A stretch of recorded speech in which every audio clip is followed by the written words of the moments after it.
like directions is a huge thing here because you forget. We don't have the luxury of GPS and Google Maps. It's like gate ka kalab, fog ka kalab, things like that. I'm gonna burn. I know, but yeah, Hoy and I were just talking about how I came a long way. And I only tell this story to like, I don't know, share it to someone else who might be struggling. But yeah, it took me, remember, I was silent for 6 months. I didn't talk. I just sat in the car. I was vlogging. Like, I never did any like drive-through shopping. Like today, I didn't do no bargaining. I couldn't even like go and ask to buy my own things. I used to make Hoy call my duet every single time. Until and Sifian accent ko ugichi.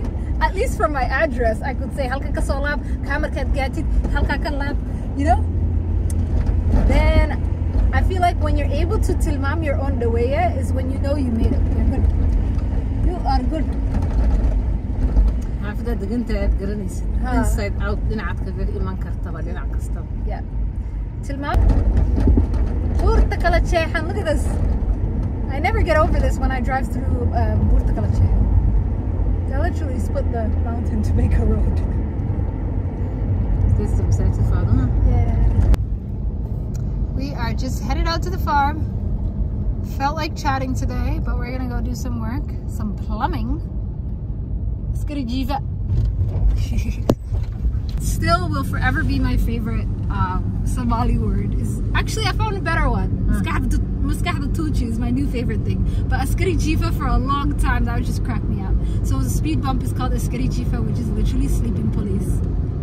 How good is that?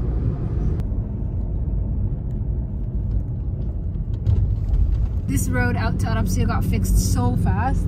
It was like maybe 7 days and everything was taken care of. But it was like 7 years without good road.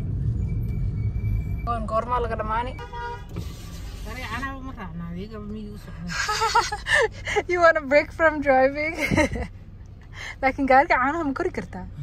I heard it's I heard it's an extra surcharge to sit in the front seat of Garga Ana.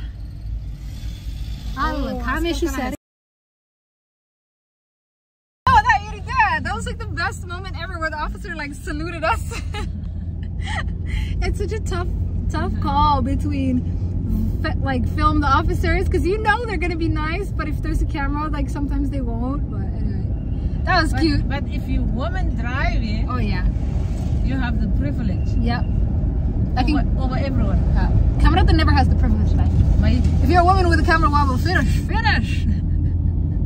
I like. Those are the things that makes me emotional.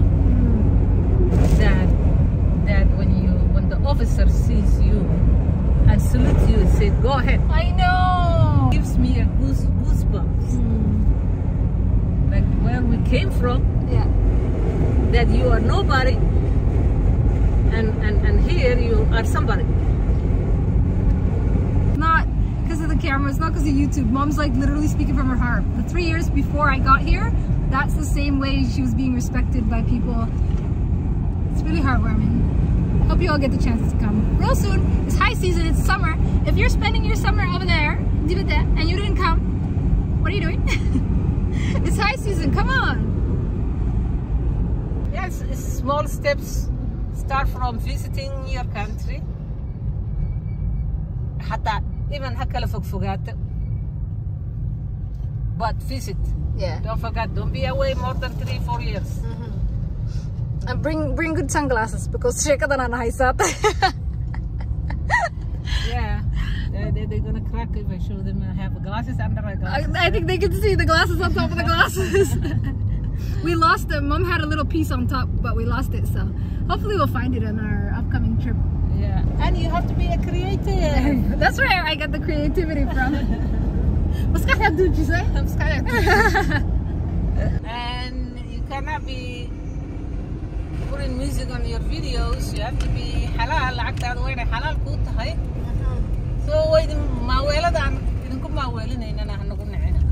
just telling you some facts. And instead of the mute, we just adding some educational words. You got that, guys, from my mom and manager, loud and clear. Actually, it was a huge one of my biggest struggles and dua that I made on my recent trip to Saudi for Umrah, was to help me find a way to like do YouTube without music, and alhamdulillah. I hope you guys are still liking the vlogs, but I don't know if anyone noticed. But yeah, there's no more music on the channel, and that was really easy. I was literally like, please make it easy for me to just Stop the music. Stop enjoying music. We really try our best to make sure that our farm worker is sustainable with the goods at the farm. So like we grow beans, we grow tomato, onion, all those things, but some things you can't grow, which is milk. So hal free hadii loo keeno ina feed no utala ana kalisto. Yeah. I've given that suggestion today. Let's see. He's a new farm worker, so let's see how. So inay isku fiican yihiin ari iyo. Ilan hadda uma baranayna inuu beeraha kala garanaya. Haddaad ari u keentid wuu ka jeesan baa, he's gonna get distracted. Also, waxa la yiri beer iyo ari isma gelayaan. So that's another one of our goals this year, is to just make sure our farm is like, our farm worker is like self-sustainable with his own goods, because obviously that helps with costs and it's just better, it's healthier. Let's see, this officer is always nice. He's like, Mr. Harago. Salam alaikum. Khair way.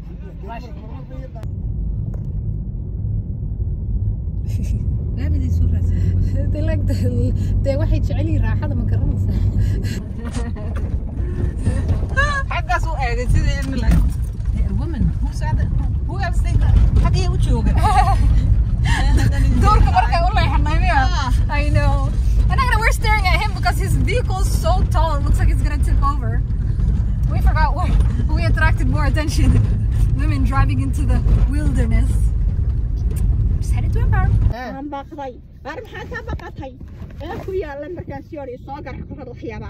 هذا كوير هاي كل كاسوي وحوار أرك مس بان أركي هاي من بقول صار قلي ها حقو كيمت حقه هالكاد كواركتي سسولا لادي واسقالكي هاي كواه بيني إسك صو قاضو دبده الصباح هاي أردت كل كواه برين دي هاي وحيرو أنا قد ترى صو قاطي بهالمشرقة هاي وأنا كل فيه دول كوس صعي تاك كم شرقة تصدق كعدك وأنت كنت ترى أوكي هدول ديلي موسك ساحدة كي مركز الشيء بعثر بقول يا لا بعثر ما بص على بعثر كأريا بالك ماسك بعثر كدلا مقص نبولكي ويا حمد شوقاني اسك الساح إلهي هلك أبو أبوري هذا التالي أنت أين قولي نأبوري كاين أبوري سيد إلهي يا إنك صار إلهي يا أتش جوين دور كل كتنبنا إلهي آمين إلهي اسك آمين توكل كيف وحو هنجر في وسط حنشري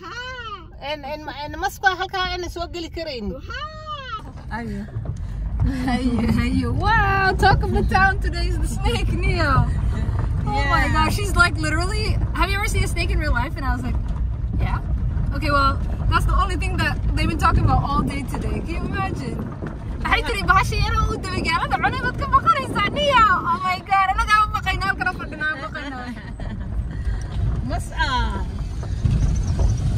but this poor guy, so our new farm worker, if you guys have been following along with the vlogs, this adorable new farm worker is like traumatized from a snake yesterday that came into his little hut. Remember that hut I went into the other day, showed you his house?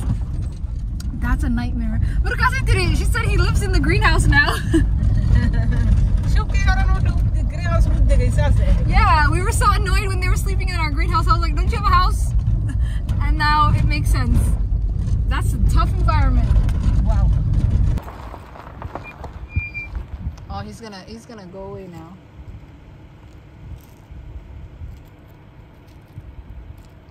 Bye. Okay, we need to do a quick switch. We're looking a little too fancy for the farm. Waka, farm worker. Hoy Shamsa. Gonna go put her plumbing hat on now.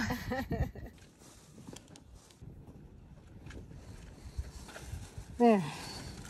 Got my work clothes on now. Switch to my farming shoes. And we're back on our farm duties. You know what's crazy? It's pretty much boiling hot all day and then freezing in the evening, so I have to put my sweater on. I want to take a minute to appreciate this sesame plants. Like, whoa! This is one plant. Look at all these branches. And inside each pod, these are where the seeds are. The seeds that you take to the mill and then turn into oil. But look at how many branches there are on one tree.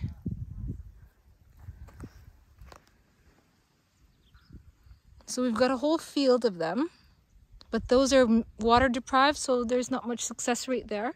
These ones are doing okay. This is cool. This is so fascinating to me.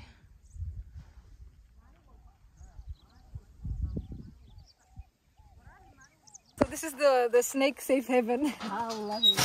Wow. The greenhouse is doing more than growing, eh? It's saving lives from snakes.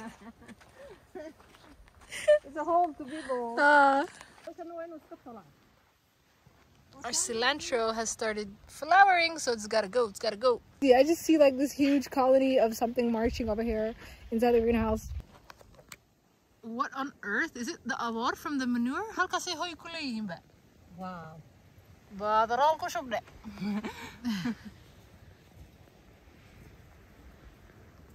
Yeah, the greenhouse isn't always safe, guys. We're trying to do it organic, but tough environment. We're over here. Maybe stay on the lookout for the snakes. On the wall there. It's huge, actually. I'm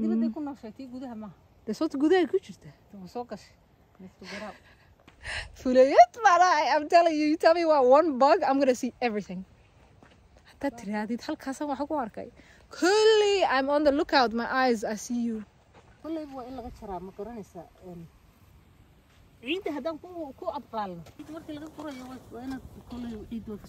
هاي لكن دور حبة قلي دور حبة وهدو تلبق جيت مو ذا قلي كري قط like those types. See? Two at the لبا إسلق قلي ولا ومركا لبا جيت بقى بحياة هالكنا دابد مت هشابة لما هلي كري أكسي يسود دقي مد بانكس ها مد بقى كوفي عن Hi. This is the house that the snake went in. Obviously it looks like a house that a snake can go in, but damn.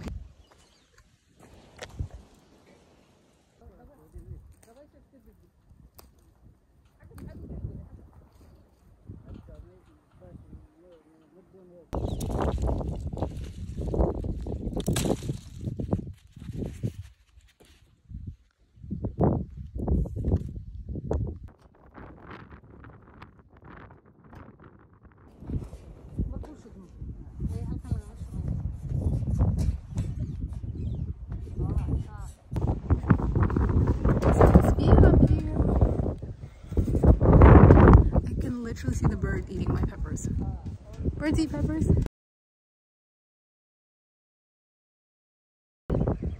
And he says to me, can you climb?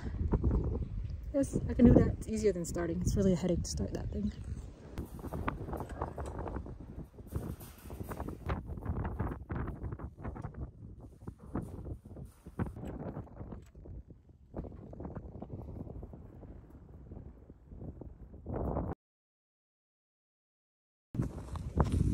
So this guy thinks I can climb. Hilarious.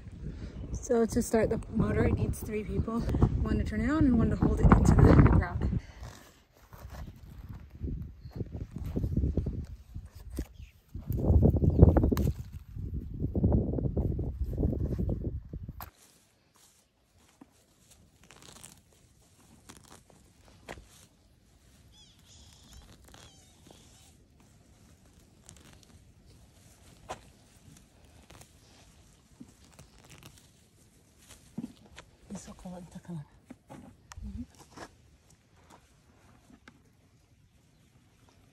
I found a ladybug, Mom. Didn't you say they're good for the flowers? ما احنا شيء سيدا عنيس ويبيعون سوا صح